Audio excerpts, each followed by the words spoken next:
Ang hinahanap mo ay ang buhay na Diyos, mga kaibigan. Ang buhay na Diyos ay makikita mo sa kapahayagan ng salita ng Diyos. Sapagkat ang salita ng Diyos ay buhay. Ang salita ng Diyos ang nagbibigay ng katotohanan patungo sa ating Panginoon. Kaya ang sabi rito, my soul, yung inner being ko, thirsted for God. Kailangan ko ang Panginoon sa buhay ko. Bilang mga tao, tayo po ay walang pag-asa. Ang tao po, kahit na anong gawin niya sa kanyang buhay, marami man siyang pera, siya po'y edukado, siya po'y may kapangyarihan, subalit kung wala ang Diyos sa kanyang buhay, siya po ay walang pag-asa. Naunawaan niyo ba? Sapagkat ang tunay po nating pag-asa ay walang iba kundi ang ating Panginoon.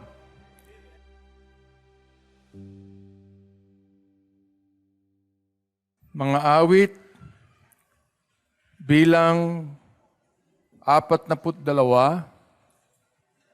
42, at babasahin po natin mula sa unang talata hanggang 5. Babasahin ko po sa wikang Ingles. Nasabi ko na sa inyo kung bakit. Ito po ang sinasabi ng banal na kasulatan. As the heart panted after the water brooks, so panted my soul after thee, O God. My soul thirsted for God, for the living God. When shall I come and appear before God? My tears have been my meat day and night, while they continually say unto me, where is thy God? When I remember these things, I pour out my soul in me. For I had gone with the multitude. I went with them to the house of God with a voice of joy and praise, with a multitude that kept holiday. Why art thou cast down, O my soul? And why art thou disquieted in me?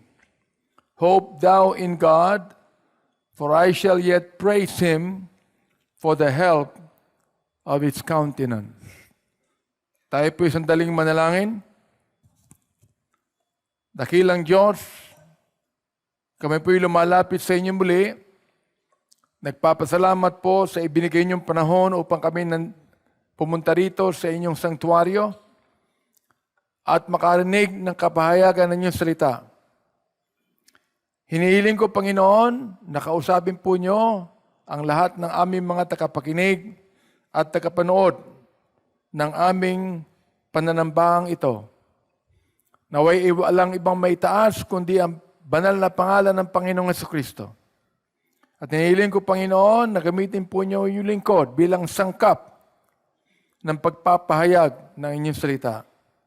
At naanalangin na ang inyong banal na Espiritu o Diyos ang siyang kumausap at magbigay ng pagkaunawa sa inyong salita ngayon.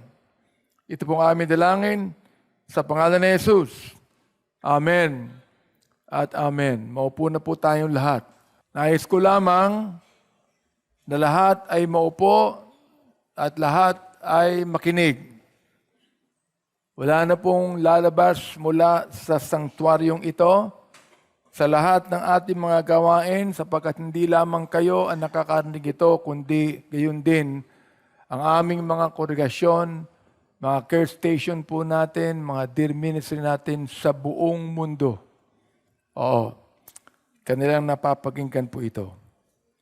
Ang sabi po dito sa unang bersikulo na ating binasa, ako rin po'y magsasalita sa wikang Banyaga sapagkat marami tayong mga nakikinig sa iba't ibang bansa ng mundo na hindi po mga Pilipino na katulad natin. Nakalagay po sa unang talata, as the heart. Ito pong heart na ito ay kasama ng pamilya ng mga deer. Ano ba hindi sa Tagalog? Anong tupa? Hindi tupa yon. Usa. Ayan. Ito po ay sa pamilya ng mga usa. Deer. As the hart panteth after the water brooks, so panteth my soul after thee. Nakita niyo po ang mga usa, for example. Mabibilis tumakbo po yan.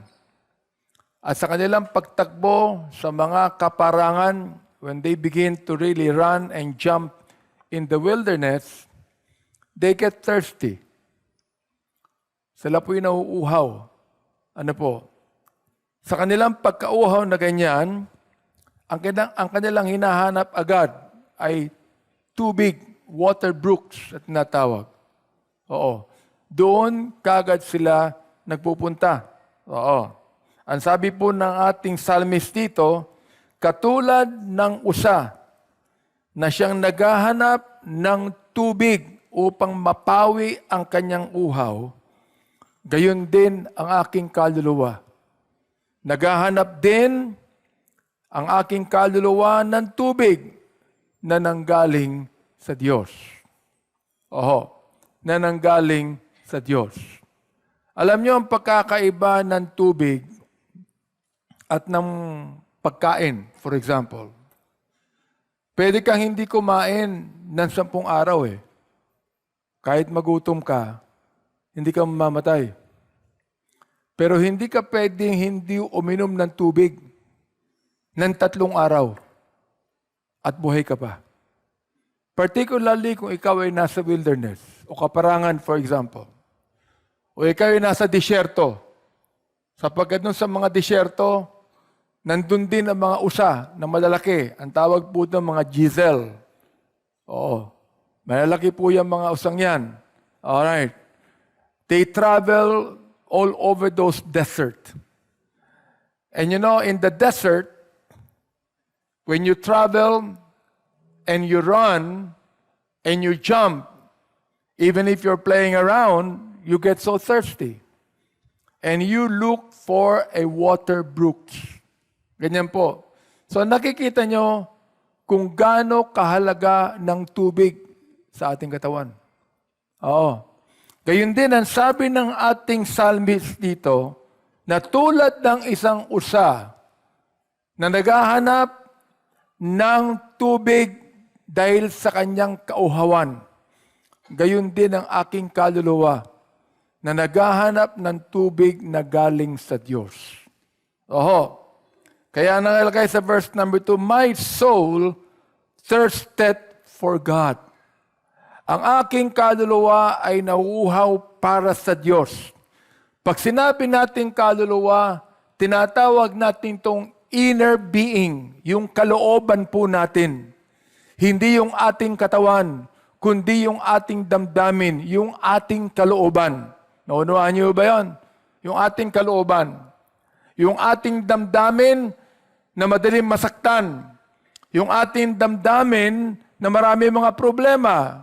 Yung ating damdamin na palagi nauuhaw. My soul thirsted for God, for the living God. So makikita po nyo rito, ang ibig sabihin ng Diyos dito ay yung Elohim na tinatawag. O Yahweh na tinatawag. Hindi po ito isang imahen.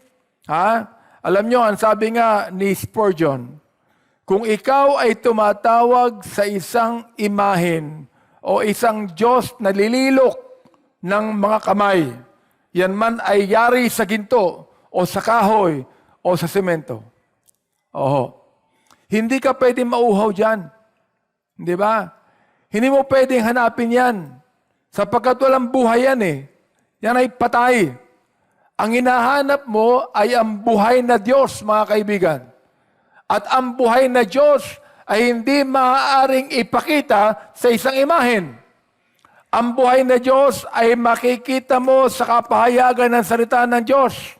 Sapagkat ang salita ng Diyos ay buhay. Ang salita ng Diyos ang nagbibigay ng katotohanan patungo sa ating Panginoon.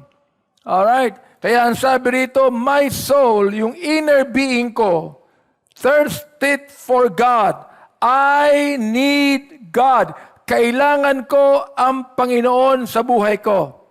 Kailangan ko siya sa aking buhay. Bilang mga tao, tayo po ay walang pag-asa. As men, we are hopeless. Ang tao po, kahit na anong gawin niya sa kanyang buhay, marami man siyang pera, siya po'y edukado, siya po'y may kapangyarihan, subalit kung wala ang Diyos sa kanyang buhay, siya po ay walang pag-asa. Naunawaan niyo ba? Sapagkat ang tunay po nating pag-asa ay walang iba kundi ang ating Panginoon. Amen po ba? The only hope we have is Jesus Christ. Oho. Ang anumang bagay sa mundong ito, whatever things that you worship, ito man ay bagay, ito man ay simbahan, ito man ay relihiyon, hindi po yan nagbibigay sa atin ng living hope. Sapagkat ang tunay nagbibigay sa atin living hope ay walang iba kung hindi ang ating Panginoon. So makikita ninyo rito, ang tinatawag nating sa wikang Ingles na intense craving.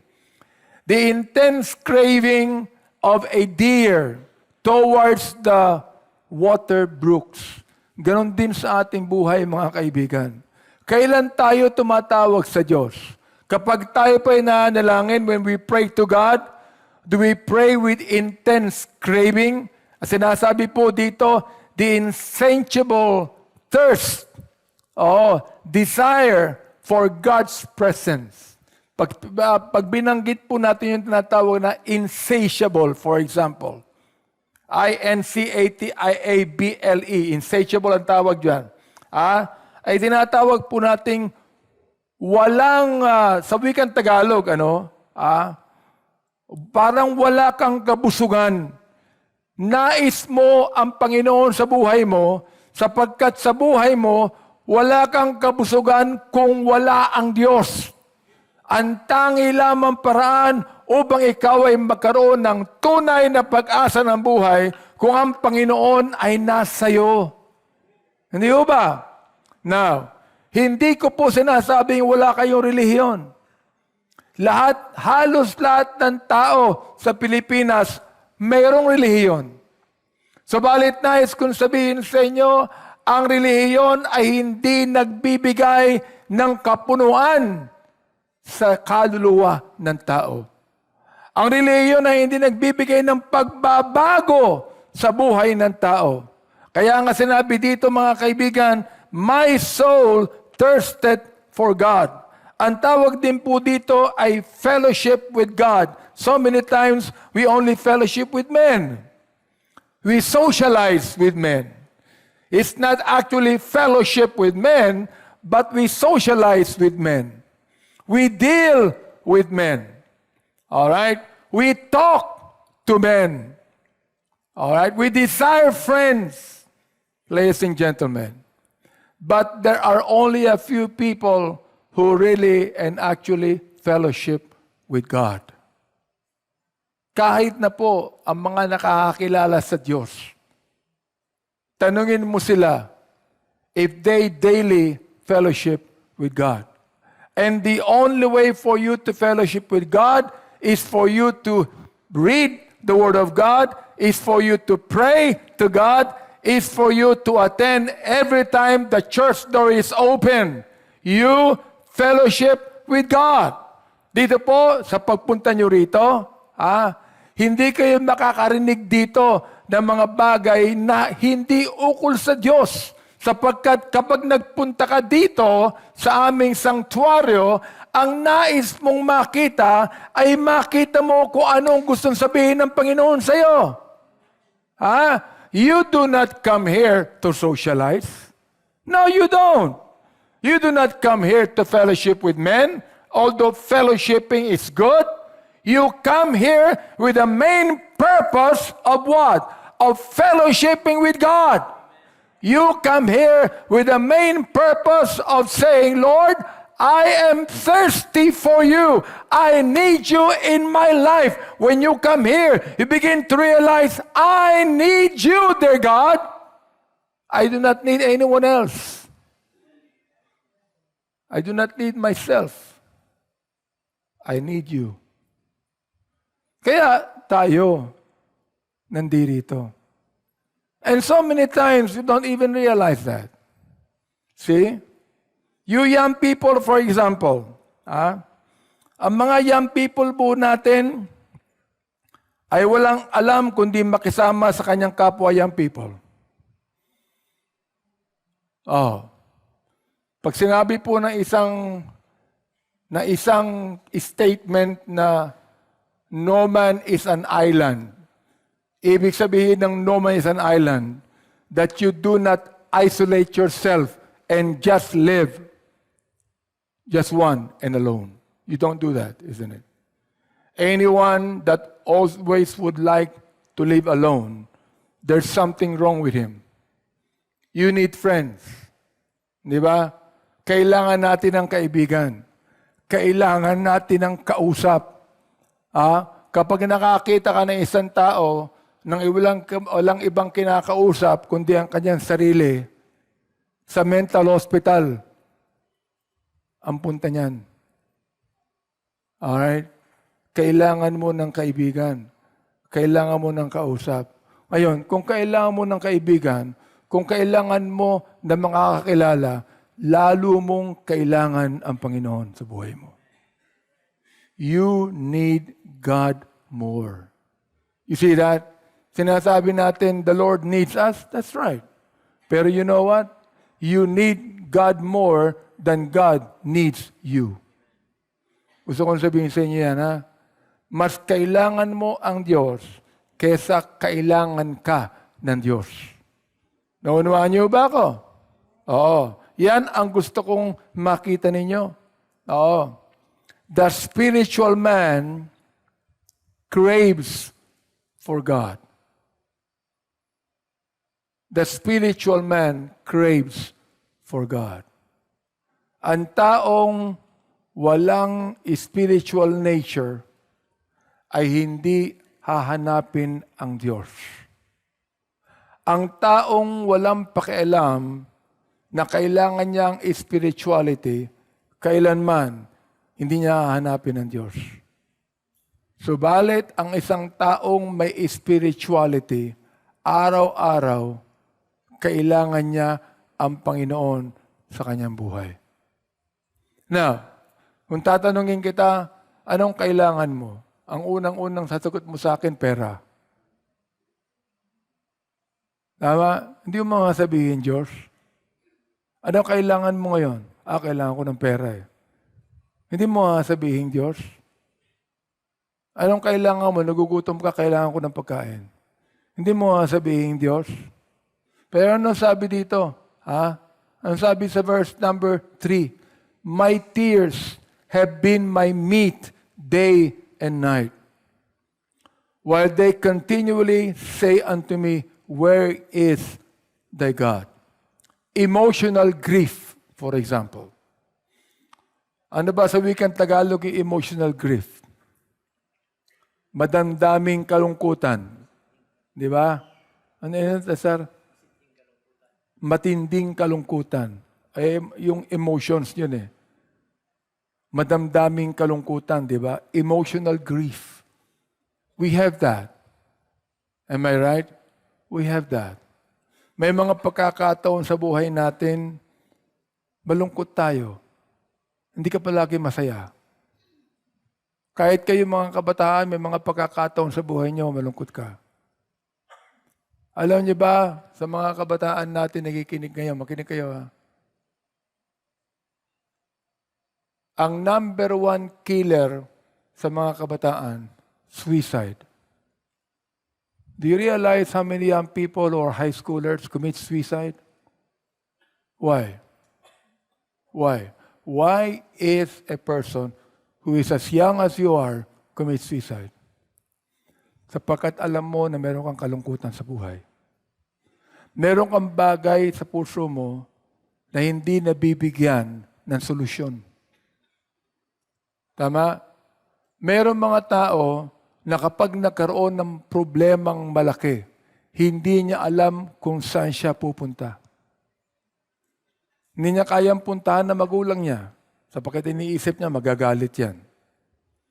Hindi niya kayang puntahan ng gobyerno Sino kakausapin niya sa gobyerno? Hindi niya kayang punta ng mga kaibigan niya sapagkat nahihiya siya. Alright. So, he suffers alone. Oo. Siya ay naghihirap sa kanyang sarili. Nag-iisa. Walang sino mang maaaring tumulong. Yan ang ating mga kabataan ngayon. Nahihiyang lumapit sa kaibigan, natatakot mulapit sa magulang, hindi alam kung sino nilalapitan sa gobyerno, and he suffers alone. And when a person as young as you are suffers alone, what do? You kill yourself. You commit suicide. Pero ang hindi mo nakita ito, na anuman ang iyong suffering na nag-iisa, walang ibang makakatulong sa iyo kundi ang Diyos ng Bibliang ito. You forget to look up. Because you only look at people, you forget to look up. God is always there, patiently looking for you, patiently waiting that you come to Him. All right? Whoever you are, whatever your age might be, whatever your situation might be today, whatever your vocation might be today, do not fail to look up, because God is always there patiently waiting for you to come to Him. Come to Him.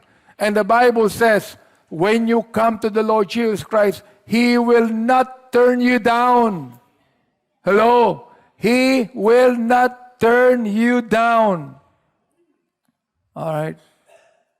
Sabi nga ng Biblia, him that cometh unto me, I will in no wise cast out.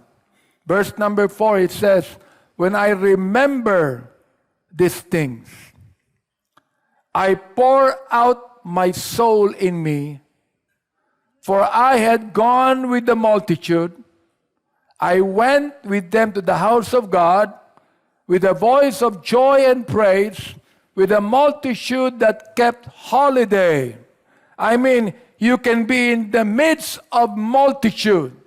You can be in the midst of a crowd of people and still be the loneliest man on earth.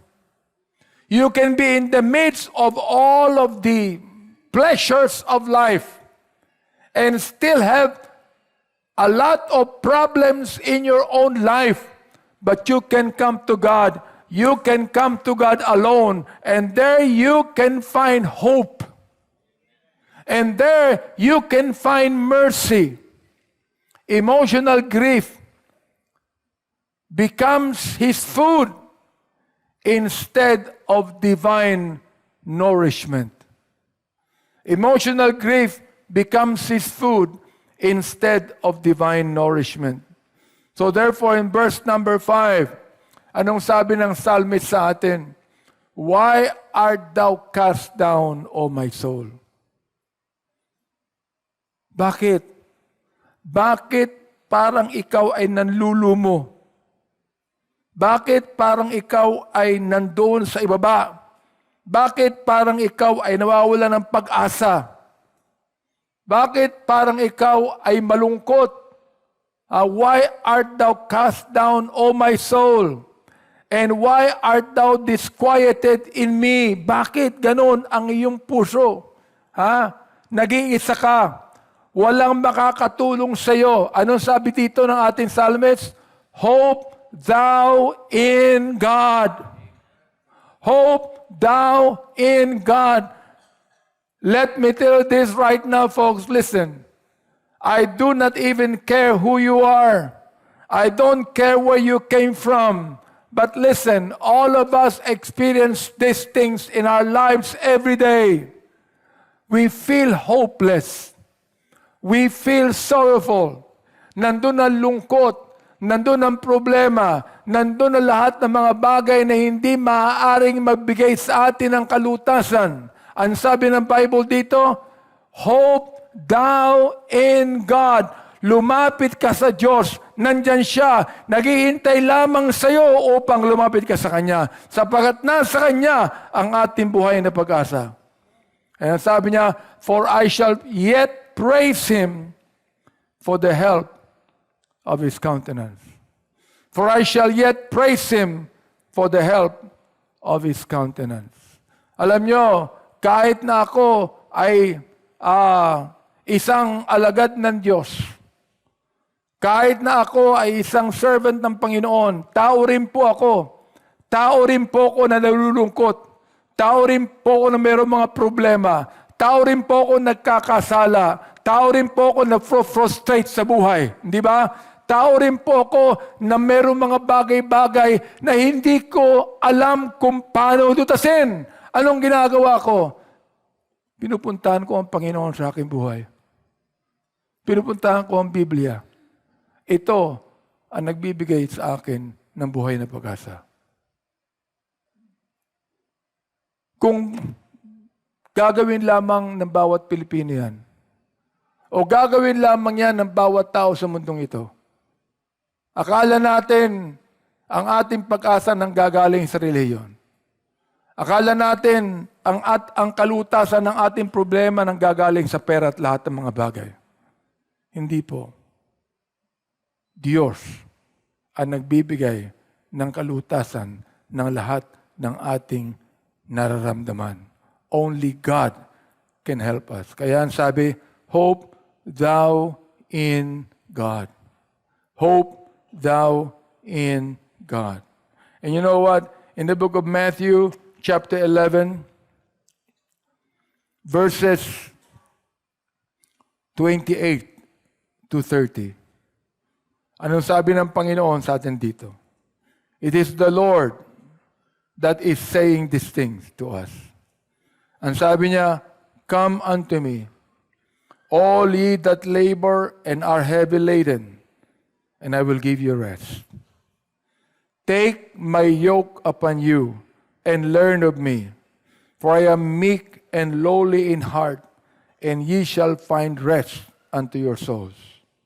For my yoke is easy, and my burden is light. Alam nyo, lahat ng tao, anuman ang kanyang kalagayan, anuman ang kanyang sitwasyon, may mga bagay na hindi niya kayang lutasin kung sa kanya lamang. Tama ba ako?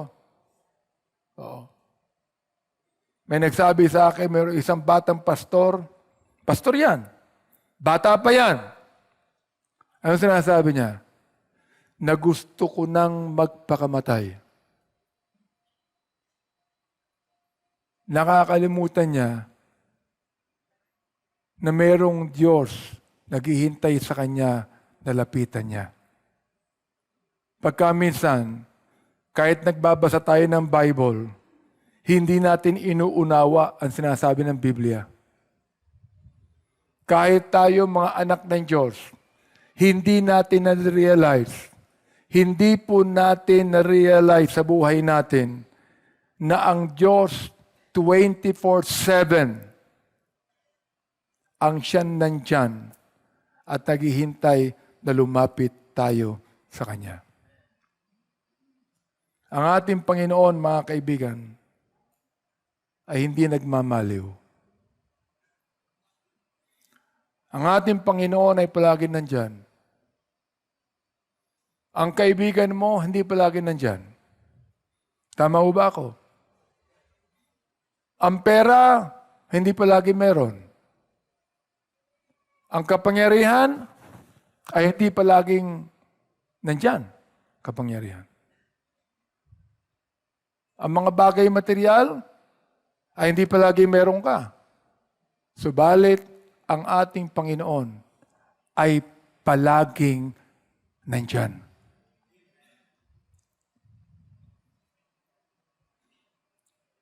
Yan po ang sabi ng banal na kasulatan. Oo. Ang sabi po na banal na kasulatan, God is the same yesterday, today, and forever. Hindi po siya nagbabago. Hindi po siya nagbabago. Andiyan pa rin ang pagkaunawa ng Diyos sa atin.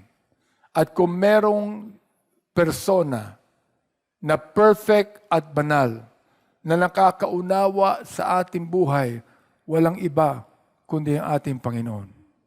May mga instances sa buhay natin na kahit ang tao na makasalanan, hindi tayo nauunawaan. Tama ba?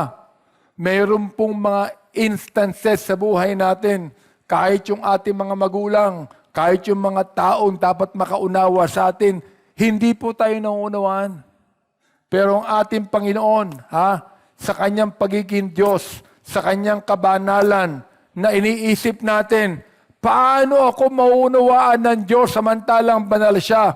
Wala siyang kasalanan. Paano niya mauunawaan ng kanyang ko? Yan ang dahilan kung bakit pinadala ng Diyos ang kanyang anak upang sabihin sa atin, nauunawaan kita.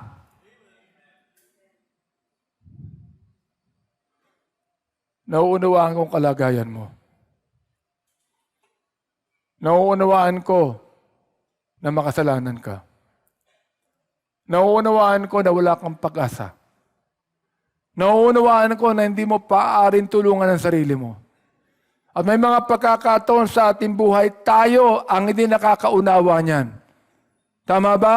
Akala natin nasa atin lahat ang solusyon until you begin to realize you do not have that solution you think you have. Akala natin ang ating sitwasyon madali lamang until you begin to realize that your situation becomes impossible. Akala natin, kaya natin ito until you begin to realize na hindi mo pala kaya ito. Pero andyan ang Panginoon. Anong sinasabi sa atin? Come unto me. Lumapit ka sa akin. All ye that labor and are heavy laden, and I will give you rest.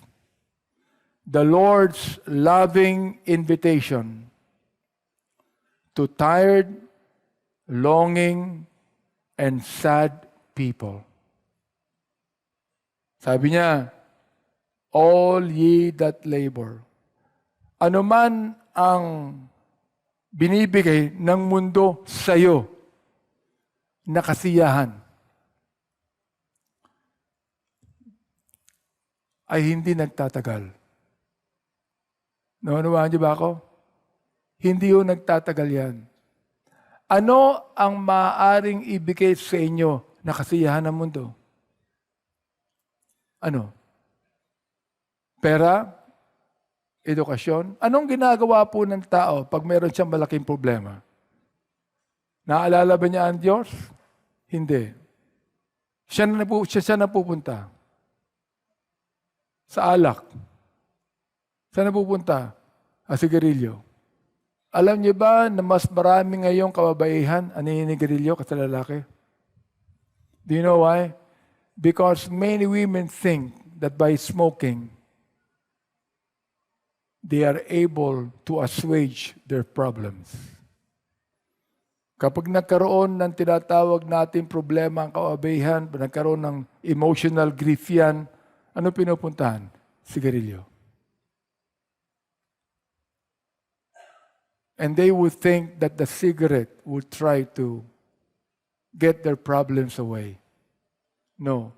When you begin to get the solutions of the world, you begin to have more problems than you think you don't have. Anong ginagawa ng kalalakihan? Pag mayroong mga kalungkutan na problema, alak. Alak. Anong enjoyment ng mga tao para sila mag-enjoy, eka nga? Sugal. Sinabi ko sa inyo, nung ako nag-preach dito ng ilang linggo nakakaraan, ako inimbitahan sa isang dinner doon sa Soler, for example. Maraming restaurant doon. Ayaw ko sana pumunta dyan sapagat baka akalain na lang nagkakasino ako. Pero nakikita mo yung nagkakasino ro, ang daming tao. Ang daming tao. Do you know why? Because they think those casinos are the enjoyment. Naunawaan niyo ba ako? Yun ang kanilang kilalang enjoyment. Sugal. Casino. Aba, kung ako'y walang pagkakilala sa aking Panginoon at matino ang isipan ko, itutulog ko na lang yan. Wala pa akong gastos. Kaysa magkasino ako, di ba? Pero ang isang tunay na anak ng Diyos, na merong spiritual na pangangailangan, kapag nagkaroon ng kaguluhan niya, ng kalungkutan niya, ng problema yan, anong kanyang pinupuntahan? Diyos. Panginoon, Lord, kailangan kita. At nais kong sabihin sa inyo na kahit ikaw nakakilala na sa Panginoon, araw-araw pa rin sa buhay natin, kailangan natin ang Panginoon. Kailangan natin ang Diyos. Never think that you can be independent from God. Never even realize that. Because I feel the need for God each day in my life. I feel His need. Di ba? Merong mga tao, nabigyan mo na maraming pera yan, sa kanila, sapat na yan. Until they begin to realize that there's no amount of money that can give you, anong tawag doon, kasapatan? Sabi kang English. That will give you satisfaction. Do you realize that? There is no amount of money in this world that can give you any satisfaction at all.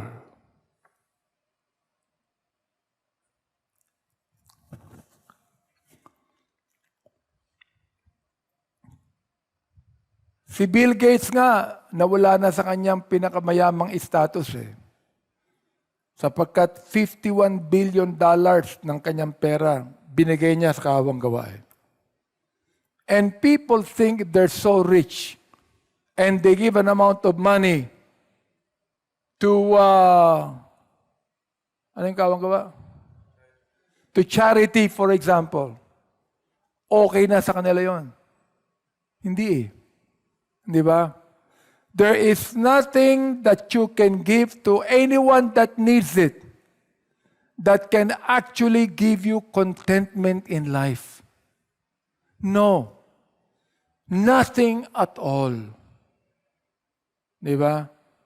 But the person that can give you contentment, peace, and satisfaction is none other than the Lord Jesus Christ. Kaya ang sabi rito, hope thou in God. Wala sa mundong ito, kahit anong kaganda, kahit anong kagaling, kahit anong kasiyahan, ang hindi ka mapapagod. Lahat ng bagay nakakapagod. Lahat ng bagay sa mundong ito nakakapagod. Naunawaan niyo ba ako? You think only failure gets you tired? Even success gets you tired. Kaya alam nyo, tama ang sinabi ng Panginoon You come to me because everything in this world makes you tired. Everything in this world makes you sad. Everything in this world gives you a heavy load. But you know what? Sabi ng Panginoon sa atin, ako makakapagtanggal ng heavy load mo. Ako makakapagtanggal ng burden mo. You know that? Ako makakapagtanggal ng dinadala mong napakabigat. Kaya kung babasahin po ninyo ang Pilgrim's Progress, nung bago siya nagpunta doon sa krus ng Kalbaryo, bago siya nagpunta roon sa Panginoon, dala-dala niya ang napakabigat na dalahin sa kanyang balikat. Dala-dala niya, napakabigat niyan. Subalit nung siya lumapit sa ating Panginoon at binigay niya ang kanyang buhay sa ating Panginoon, nalaglag yung bigat na yan sa kanyang dibdib, sa kanyang balikat. Sapagkat ang Panginoon mismo ang nagtanggal niyan. Mga kaibigan, yan ang gusto kong sabihin sa inyo. Hindi ikaw ang magtatanggal ng burden sa puso mo. Hindi ikaw ang magpapatawad ng lahat ng kasalanan mo. Hindi ikaw ang magbibigay ng tunay na kagalakan sa puso mo. Walang iba kundi ang Panginoong Kristo.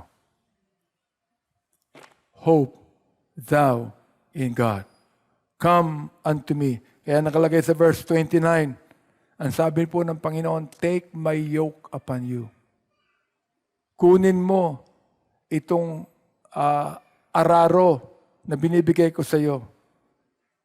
Learn of me, for I am meek and lowly in heart, and ye shall find rest unto your souls. For my yoke is easy, and my burden is light.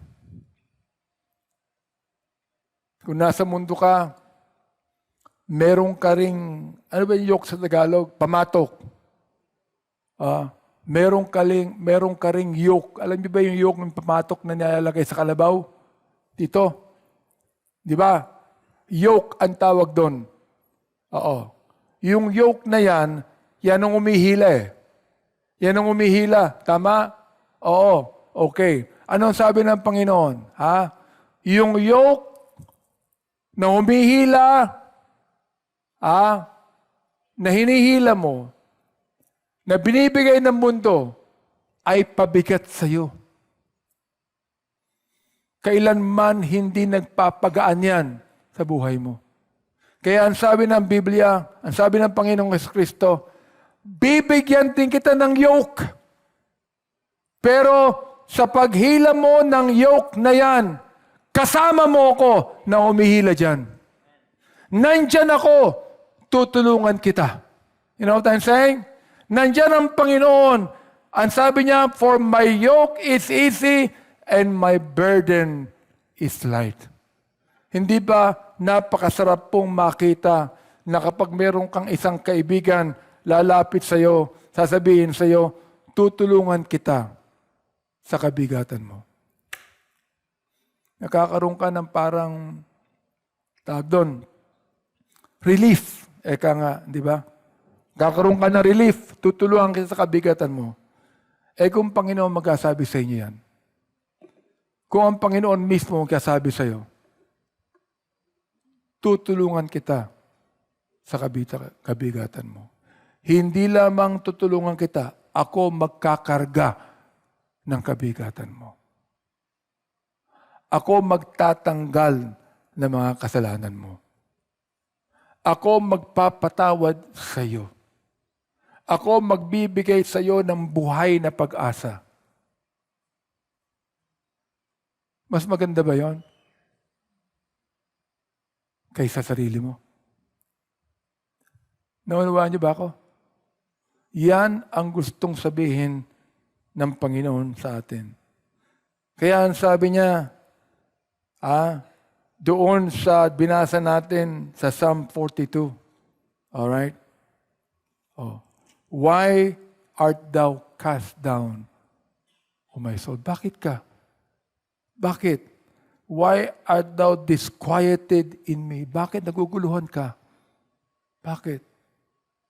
Hope thou in God. Come to Jesus Christ today. And that's the very reason why the Lord Jesus Christ came and died on the cross for you.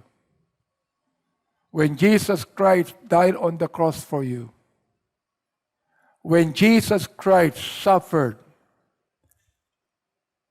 for you, He carried your burdens and He put that upon His shoulders so that you will not carry that burden anymore.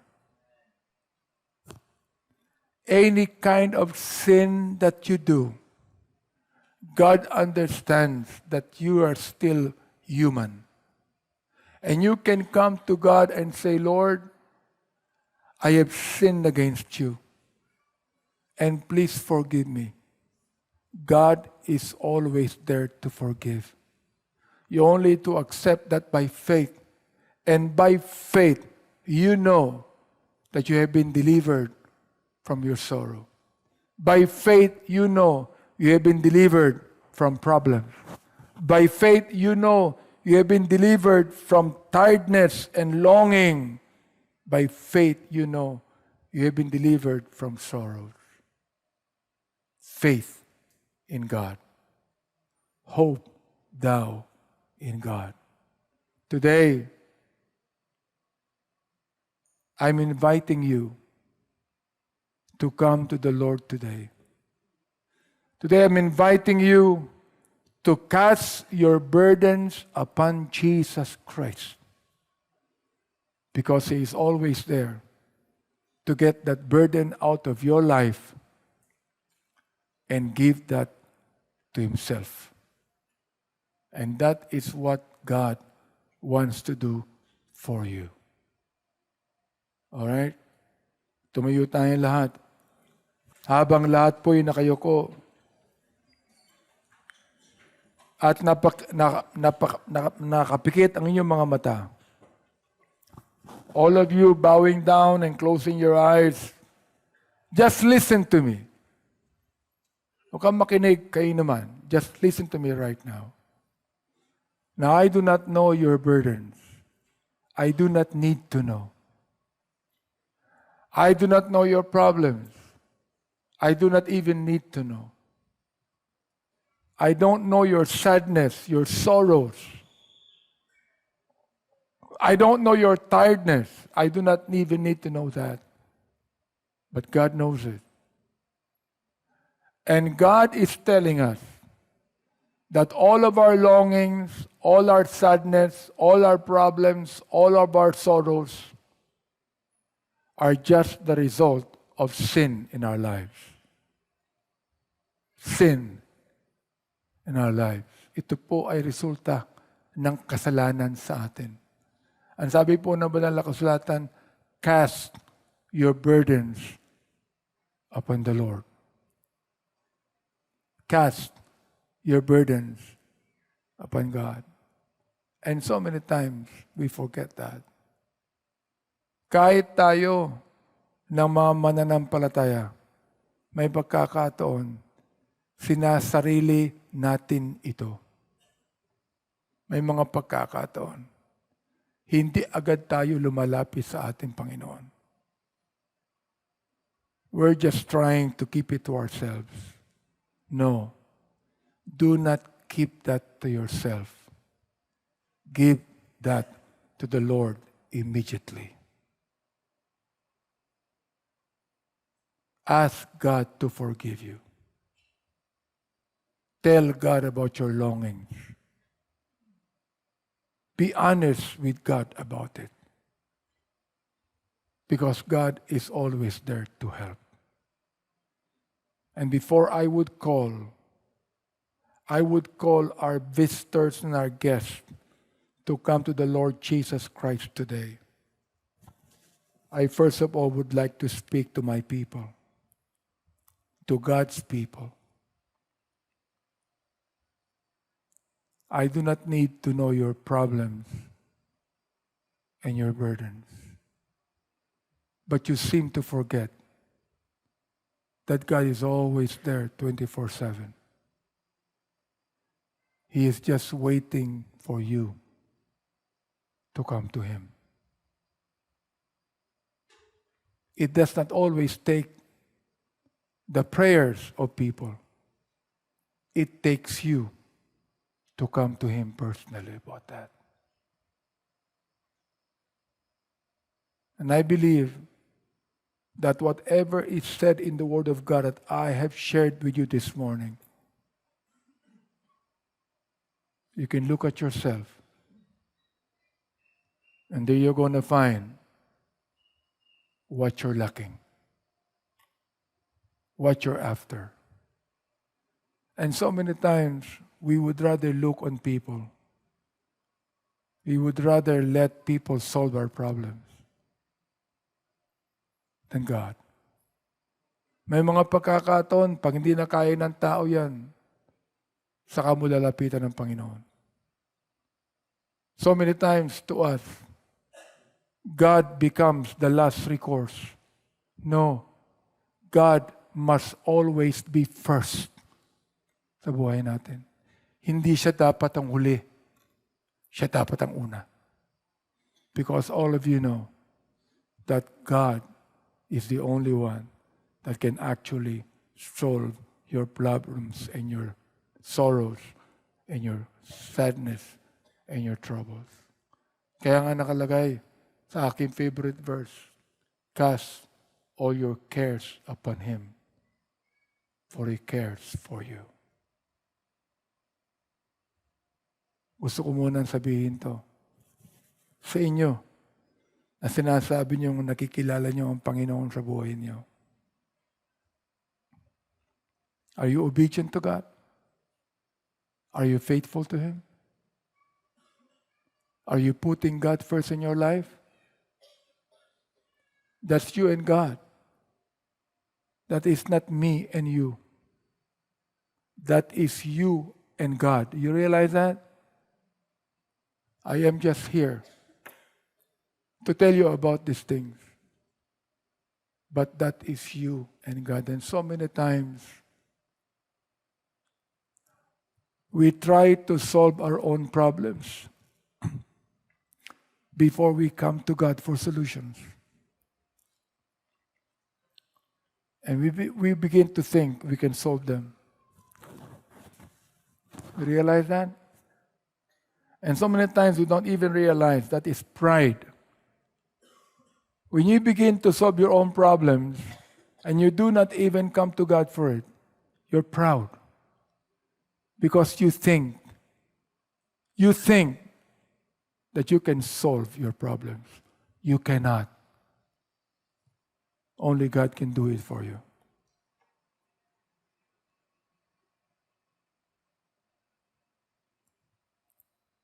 And what you can do is get right with God and tell Him, Lord, I'm sorry. I failed to come to you. I thought I can do it myself. I thought I can give joy to my own heart. I failed to come to you. Fill up this altar. Do you think you can be able to solve your problems by just kneeling down there secretly? No. It's by giving that to the Lord. You realize that? It's giving it to God. Bago ko tawagin ito mga ating mga bisita, kayo mga bisita, just stand up there. You don't need to come, kneel down here. Only our people should realize something before you realize something. At alam nyo, mga members, bago ma-realize ng ating mga bisita ang katotohanan ng sinabi ko, dapat tayo muna makarealize niyan sa ating buhay. Tayo muna na nagsasabing kilala mo ang Panginoon. Tayo muna. Huwag niyong sabihin sila, tao ka pa rin. At may mga pagkakataon, kahit meron kang pananampalataya, ang buhay mo araw-araw, wala pa rin pananampalataya. Nanampalataya ka lang nung unang-una nakilala mo ang Panginoon. Pagkatapos niyan, wala na. Kayo mga young people, nagtatago kayo ng lihim sa mga magulang nyo. Tatago kayo ng lihim kahit kanino. Huwag na kayo magtago sa Panginoon. Alam niya eh.